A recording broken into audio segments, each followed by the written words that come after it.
So I ran into some trouble yesterday. Once you know it. But like one of my main gang stalkers, I mean, it's this gentleman right above me, and the gentleman next door, and the gentleman that lives next door. But this individual, the first 2 weeks I moved in, it was just World War III, you know? And then every time I walk my dog like minimum 4 times a day. Every time I'd come back to my front door with my dog, he'd be looking at me just like this,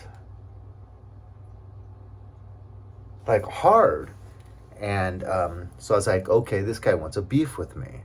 I don't want a beef with anyone. I just moved in to this place, I don't want a beef.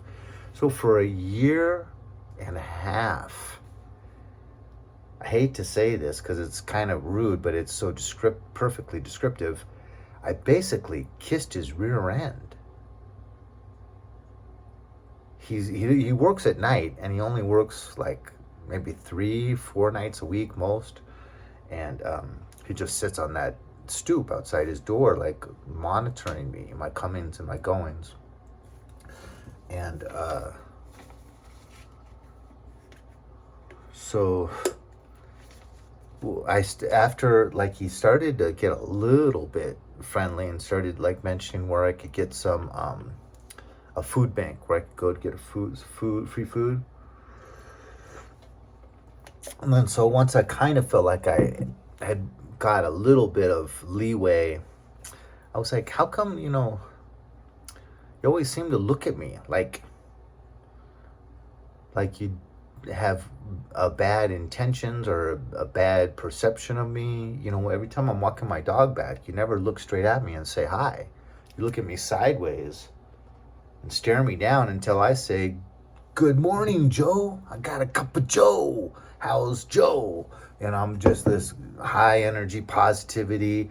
And then immediately, energy vampire. He goes into trapping me there for like 20 or 30 minutes complaining. And then I come in my apartment like kind of depressed and no energy. And so I was just trying to like, starting to go, what's up, buddy? And just rush into my front door. And that helped, but still about 25% of the time he would trap me and get me to listen to 30 minutes of him complaining mainly about little yappy dogs that bark in the apartment complex. 3 times he asked me to go to the management and complain about the temperature of the water. He can't get the shower to be just the right temperature.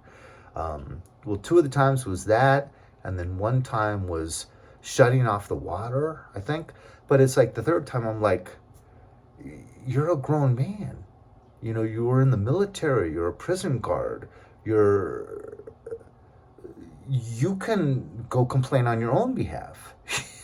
I have a policy. I try not to complain about anything with apartment management. That seems to serve me well.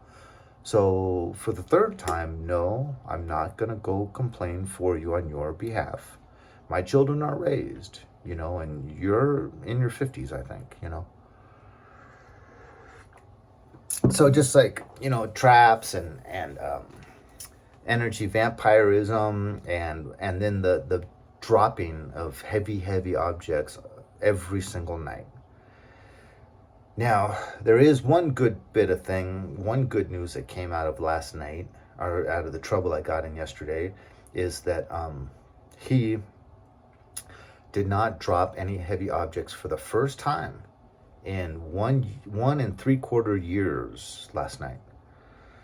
So I'm on a food fast, and that may have contributed to it, but I'm on my 3rd day, and yesterday afternoon I was probably about 40, maybe 45, 46 hours into the fast with nothing but half calf, my coffee.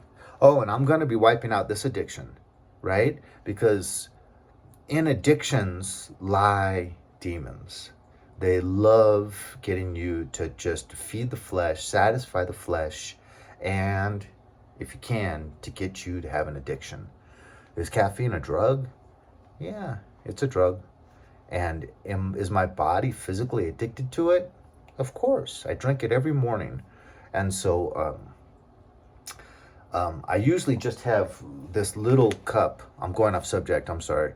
But it only makes about 3 cups. And usually that's it for the day. And it's half calf. So it shouldn't be that hard for me to get back to just no caffeine, which I did the first 2 years that I lived up here. So it's only been a year where I've been back to drinking coffee. Have no fun in the but so anyways, I didn't raise my voice and I didn't do anything inappropriate. All I did is, for the second time, I told him, you know, I know you're doing this on purpose. He's sitting on his stoop, as always. I come home with my dog, because not last night, but the night before, he woke me up 3 times. And he even had one session at like 4 a.m. where he took the heavy object. It sounds like a bowling ball or like a 35-pound dumbbell. And, you know, just like throwing something like this down like 4 or 5 times in a row. It's so obvious that it's purposeful. It's so obvious. But anyways, I was like, man, I can't believe you're doing this to me every night. Every night. And then he said the F word, and he raised his voice. And I'm like, once again, there you go with your temper. You can't talk like an adult, and you have to cuss. I'm out of here. But then he said something that kind of invited me back, because he was like, yeah, just shut up and go away. And I went back to the base of the steps, and because that's what he did last time. He got in my face and he was like, giving me orders to leave when I'm standing on public property. And I'm 8 years older than him. So I went back and I was like, I don't have to go anywhere. You don't get to order me around. I can stand here and talk until I'm blue in the face. He was like, shut up and go to your room.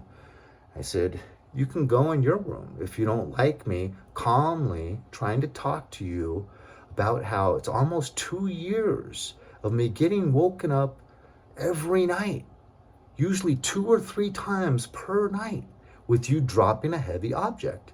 And you know it's true, and I know it's true. So stop, whenever I bring this up, stop telling me, giving me orders and yelling at me and cussing me out. You know what you're doing, and I know what you're doing. And all I'm doing is saying, let's just be open and honest about it, right? And Baby Huey, he looks like Baby Huey, the cartoon character. He's got the same EQ, emotional quotient. Of course, he runs right down the stairs and goes and complains to the office management. So then I get this big, mean letter threatening to kick me out. And they say that I broke my lease. Can you believe that? Like I said, this guy walks on water with the police and the apartment complex. And he's a mental midget. I should say more so an emotional midget. The guy has no ability to like calm himself. I feel bad for him. He has no life. He just sits there all day and just works like 18 hours, 20 hours a week at a gas station during the nighttime. But that's how he knows the cops, because, you know, several times there's problems, people stealing stuff or whatever, and they call the cops, and the cops come in and deal with him.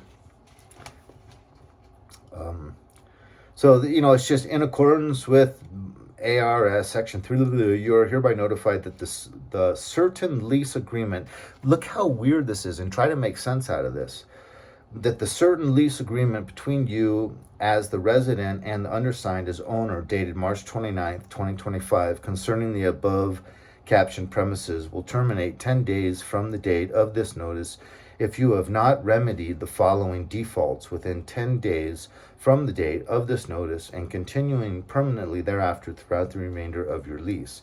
It has been brought to our attention that you were involved in a verbal altercation with another resident. I'm just reading the way it's worded, which included yelling and arguing. This behavior violates the terms of your lease agreement, specifically the provision requiring residents to maintain a peaceful environment and refrain from disturbing other tenants. Your failure to comply with this notice will result in the immediate filing of an action in special detainer, including a demand for accrued rent, costs, and attorney's fees, accrued and or such other remedial actions to which the owner shall be entitled by law. This demand and any action taken pursuant to it by the owner may not be consulted, nor is it intended as a waiver of other rights, nor as an election of remedies. Any same or similar offenses within the remainder of the lease will entitle owner agent to give a 10-day notice of termination. The termination of your tenancy pursuant to this notice does not relieve you of your obligation under the terms and conditions of your lease agreement.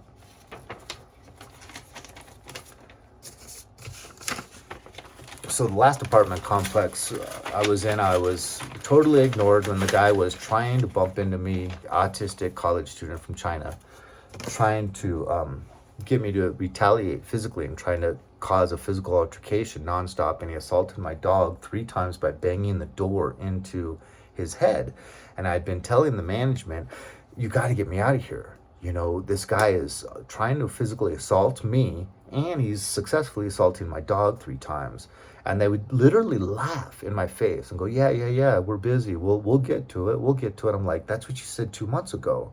You know, please help me. I need to get out. But they would give me nothing but these tenants. So the first tenant I had, it was 3 months of pure hell where they wouldn't even respond to one single email, wouldn't even come out and talk to me. When I'd go to the front desk, you just got little secretaries, college students at the front desk, wouldn't talk to me. And it's like, this is on purpose, because why won't you even talk to me? Because I was standing at the front desk once when they got a dad that called and said, yeah, my college-age daughter needs to change her rooms because her roommate is just really hard to live with. And they were like, oh, okay, no problem. You know, at me, they wouldn't even answer my email. And here I've been a professional. I'm very well educated. You know, I was a school psychologist for 30 years. And what's the difference between me and that dad? I have children that are college age, you know, that they had a smear campaign run on me, I think, apparently. But anyways, so isn't it weird that they say I have 10 days to remedy it? What am I supposed to do? Go apologize to the guy when he was yelling and cussing and telling me to shut up and go back in your room? And, you know, I didn't say anything like that to him. You know, all I said is, you know what's taking place and I know what's taking place. Let's be open and honest about it. You know, and I actually said, I think you're on the payroll. You're getting gift cards from Target and Starbucks and wherever else, you know, because why would you be so determined to drop heavy objects all night when I've been asking you for almost 2 years to stop dropping extremely objects? And he gaslit me. He was just like, no, I don't drop heavy objects. I was like, well, it sounds like, I feel the whole vibrations. It sounds like you're taking a 35-pound dumbbell and throwing it on the ground. Well, that proves you're wrong, because I don't have any weights. That's my neighbor, you know, 30 yards away that has weights. You know, it's like, not too many college students stay up all night. There's 4 walls in between me and him. There's 1 wall in between me and you. I can tell where it's coming from. And then the apartment management and the police officers said the exact same thing. Well, obviously you're wrong. He doesn't own any weights. When all I said was, it sounds like he's dropping a dumbbell. You know, and I swear to God, if I was allowed in there, within 30 seconds, I could find whatever this heavy object is that he throws down on his floor every single night, several times per night. So this is the type of fun that we get to have when we are chosen ones, targeted individuals. That's really all it really comes down to. But the weirdest thing to me is they literally, I'd only been up here 4 or 5 days when I went to a Catholic mass and I tried to introduce myself to the priest afterwards. And you could tell that he either couldn't stand the Holy Spirit's volume in me, or he had been told about this single guy, bald, white, in his 50s, that is going to be coming to church here. And he's on our gang stalking hit list. So, get on board with us and help us drive him out of the community, because you don't want this guy. He's bad news. Well, why is he bad news? Who knows what they say, because I have a perfectly clean record. I've never had a criminal record. I had a perfect driving record at the time. It's been destroyed since I've lived up here. I've just had calamity after calamity after calamity with health and finances and car accidents. And oh man, isn't it just heinous how much they're charging for car insurance these days? But anyways, so yeah, I just have to make it till March. And but this guy tries to stare me down when we're in the laundry room together. I mean, he's just so fixated on me, and that's the way it's always been ever since I moved in here. Same with this other person that lives here. They're just always outside. When I step outside to walk my dog, always this guy's staring. The other guy is always acting nice, but he's always around. When I pull my motorcycle back in from a ride, he's there. When I go out to walk my dog, he's there. It's just such a monitoring spirit. It's so irritating. But so I was gonna give up on my fast this morning because I started having all my muscles cramping last night. But I've feeling the anger of demons during this fast. They can't stand it when we fast, because it's total denial of self in the most basic, fundamental way. And then it does bring headaches. I had a headache afternoon, and you're willing to subject yourself to physical pain and no nutrition, no calories, nothing to. It's like trying to drive your car with almost no gasoline in the tank. So they can't stand it. But I haven't really felt the Lord drawing close. And so I'm going to try to make it through this day and as well, just to feel the closeness of the Lord, like really get into scripture and pray more, which I did yesterday. But, I always feel a little bit of the presence of the Lord. But normally when I do a fast for 3 days, I feel it a little bit more. But we're not supposed to be in this shouldn't say religious, but we shouldn't be in this walk with Jesus for these feel-good feelings. Because then it's kind of like making Jesus your drug dealer. Come on, give me one of those highs again, Jesus. Here, I'll fast for a day and I'll read a lot of scripture. So, it's okay, whether I feel him drawing close or not. That's the way we always have to be. He gets to decide always. Psalms 46:11, be still and know that I am God. He's God all by himself. And so, he gets to do whatever he wants. Sovereign gives new meaning to the word sovereign, right? So, I'm gonna do it just to show the Lord that I appreciate him and his love in my life. And if that good vibration comes from him, great. If it doesn't, that's okay. I'll get a rain check. Okay, I kind of went all over the place, but I'll wrap it up just by saying, tomorrow's the Lord's Day. Let's tell the Lord how much we appreciate everything he does for us, because he does so much more behind the scenes that we never get to see and we're not aware of than we actually are aware of and see him doing within our life. So just trust in the Lord, because this gang stalking stuff is really brutal. I mean, I have no friends, no family. I have apartment complex, police, and tenants against me.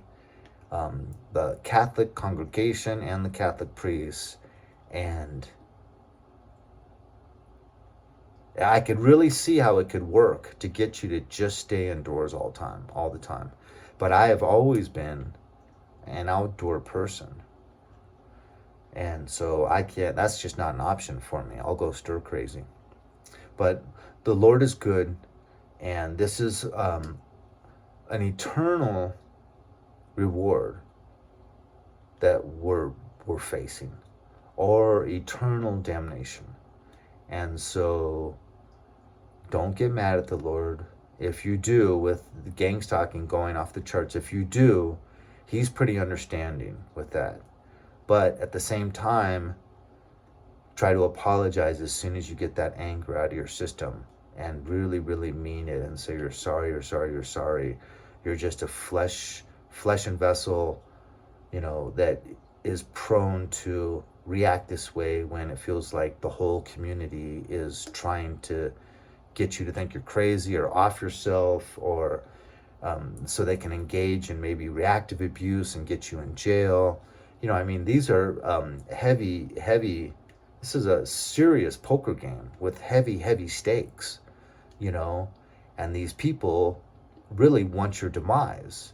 And so the good Lord understands if you get mad at him for allowing all this, but apologize quickly. If you do get mad at him, don't say, send it back to sender, this curse that they've put on me. Don't do that. And don't get happy when you see them falling ill and spending 2 weeks bedridden, which, I've seen, or they come down with cancer, or they break a hip. Don't rejoice. Just say, God, I see you're working to bring them back to you. Because that's really one of the main ways in the Bible the Lord always brings us back to him, is through calamity and pain and suffering, famines, pandemics, bad rulers, and so then the Israelites would come back. That's always the Old Testament, right? They always go off to the strange gods, usually because they would start marrying the wives from neighboring people that did not have the same religious beliefs, and then they would start to worship like an Asherah or Baal, because they want to make their wife happy. So they're still trying to worship God, but they're trying to make their wife happy by also going to celebrate this other deity. And we can't love two gods. We can't love God and Mammon. But I'm tired. I'm exhausted. On my third day with no food. So I'm going to call it quits here. I love you. Please tell the Lord you love him and you want to give your life to him, and to take up that residence in your heart permanently, which he will. And it's so nice because when he is permanently in your heart, he is aware of every single inclination, every single minute thought, and he's just with you at all times. Yes, he doesn't always show his face, but you, through your prayer life and experiences you've had with him, you can tell that he is with you 24/7. God bless.